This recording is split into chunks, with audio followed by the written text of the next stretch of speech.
Hello everyone, this is Chapter 10 of Out of My Mind by Sharon Draper. Penny wakes every morning asking for her doodle, a soft brown stuffed animal that might be a monkey or maybe a squirrel.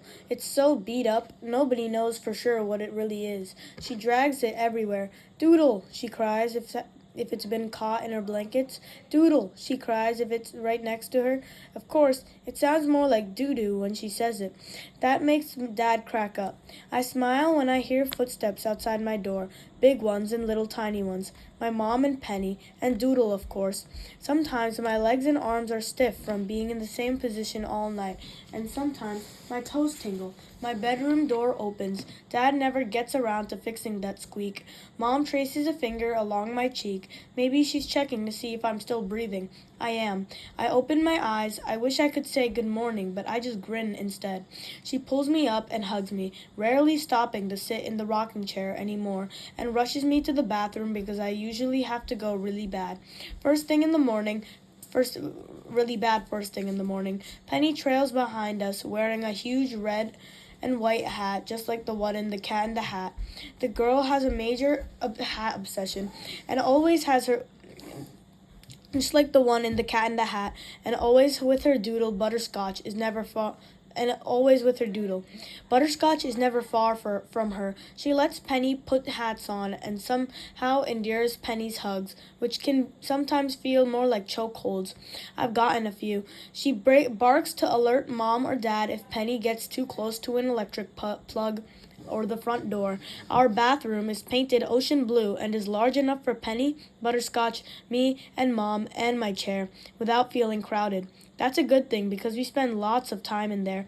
Penny and I make pretty big messes, but at least I don't have to wear diapers. It's bad enough that someone has to put me on the toilet, but diapers? Yuck.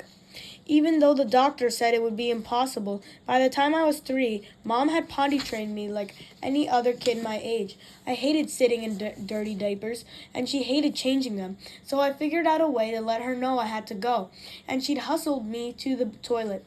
Mom and I can sometimes talk without words. I point to the ceiling, and she just knows. And she somehow just knows whether I'm talking about the ceiling fan, the moon, or the dark spot where the rain leaked through during the last thunderstorm. She can tell if I'm sad, and she can sense when I need a hug. She rubs my back and makes me relax when I'm tense and upset. She tells dirty jokes sometimes when Dad isn't listening, and we both crack up. One morning, as she was getting me dressed for school, I pointed to her stomach, then covered my eyes as if the sight were too much to look at. It was shortly after Penny had been born, and she still had a good-sized baby bulge.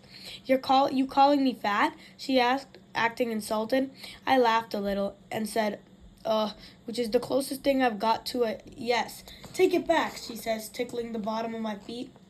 Instead, I held my arm out like I was making a big circle and laughed out loud. Huge, enormous, like an elephant. I could tell she knew what I was thinking. We both rolled with laughter, and then she hugged me tight. I wish I could tell her I loved her.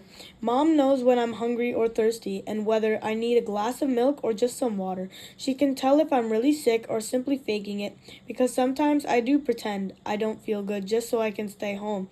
She can tell what my temperature is just by feeling my forehead. She only uses the thermometer to prove she's right. I can tell stuff about what she is thinking too. By the end of the day, after she's been at the hospital all day, then fixed dinner, then bathed Penny and me and put me in bed, I can tell she's kind of reached her max. She breathes hard, her forehead is sweating. I sometimes reach out and touch her hand with mine. I can feel her calm down, and she'll trace her fingers along my cheek, just like she does in the morning, and give me a kiss good night. Every Saturday morning after I've been fed, Mom reads the newspaper while she has her coffee, and Penny smashes bananas on her high chair tray. Butterscotch doesn't like fruit, but she stays close by just in case somebody drops a piece of bacon. Mom's off on weekends. Mom's off on weekends. Mom's off on weekends, so she relaxes. She sometimes reads articles to me or tells me about the latest hurricane or uprising or explosion in the world.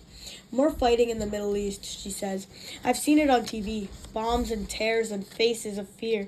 There's a new Superman movie coming out soon. She reads as she shakes the newspaper flat. Maybe we could go catch a matinee. I love superheroes. I guess Superman is my favorite because he can fly. How great would that be? Mom reads me the comic pages also. I like Garfield. Garfield is cheating on his diet again. Mom says he ate John's lasagna and Audie's meatballs. I laugh and point at Mom's hip. You calling me fat again, Miss Dee, just because I finished off your spaghetti last night? I grin. You'll be sorry when I start feeding everybody lettuce for lunch. We both laugh. Mom's not even close to being fat, but I like to tease her. For my 10th birthday, I got a whole book of Garfield cartoons. Now that's what's up.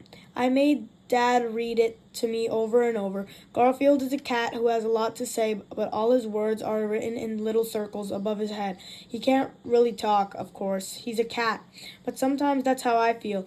Wouldn't it be cool if if I had somebody to write the words over my head so people know what I'm thinking? I could live with that. I could live with that. Large floating bubbles above me, speaking for me. Wouldn't it be cool if somebody could invent a bubble talking machine for fifth graders? For fifth grade, before fifth grade starts in a couple of weeks? When I try to talk, the words are exploding in my brain, but all that comes out are meaningless sounds and squeaks. Penny can say a lot of words and pieces of words, but my lips won't come together to make even simple sounds like that. So most of my noises are vowels. I can say and ah pretty clearly, but if I concentrate, sometimes I can squeeze out a buh or a huh. But that's it. My parents can usually figure out what I need just by listening carefully. To outsiders, I probably sound like one of those children who was raised by wolves. My communication board, even with my everything Mrs. V has added to it, well, it sort of sucks. For example, one afternoon earlier this summer, I had a taste for a Big Mac and a shake. Vanilla. I had a taste for a Big Mac and a shake. Vanilla. I love fast food. Mom wasn't home, and getting my father to figure out what I wanted is sometimes a big job. I pointed to the picture of my dad, the word go, the word eat, and a happy face. That's all I had to work with. I gotta give him credit. He tried. He asked me a million questions so I could point to yes or no. Are you hungry? Yes. Okay, I'll fix you some tuna salad. No. I pointed on the tray. I thought you said you were hungry. Do you want some spaghetti? No. Gentler this time. So what do you want? No answer. Nothing on my board could describe it. I pointed to go again. You want me to go in the kitchen and cook you something? No. You want me to go to the grocery store? No. I was starting to get upset, pounding on the board with my right thumb once more. I don't get it. You said you wanted me to get you something to eat. Yes. Once I pointed to Dad's picture, then go, then eat, then happy face. I could feel one of my tornado explosions starting. I started to kick and all my arms got all tight. It was driving me crazy that I couldn't tell him about a stupid Big Mac. Calm down, sweetheart, Dad said softly. My jaws felt like steel bars. I knew I was breathing hard, and my tongue wouldn't stay in my mouth. I hit my board once more, aiming at no word in particular. Argork, I screeched. I'm sorry, Melody, but I can't figure out what you mean. I'm going to fix you some noodles and cheese. Will that be okay? I sighed, gave up, and pointed to yes. I calmed down while he cooked. The noodles were pretty good. A couple of weeks later, my dad and I were in the car and we passed a McDonald's. I screeched and kicked and pointed like Godzilla was coming down the street. Dad must have thought I was nuts. Finally, he said, would you like to stop and get a Big Mac and a shake for dinner tonight as a treat? I shouted, "Oh!" as loud as I could and kept on kicking with absolute delight. As he pulled into the drive-thru, he never did make the connection between the fast food stops and my request a couple of weeks earlier. But that's okay. Even though it took us an hour to finish, it was one of the best hamburgers I've ever had. Okay, guys, so that is it for chapter number 10 of Out of My Mind by Sharon M. Draper. I'll be back later for chapter number 11.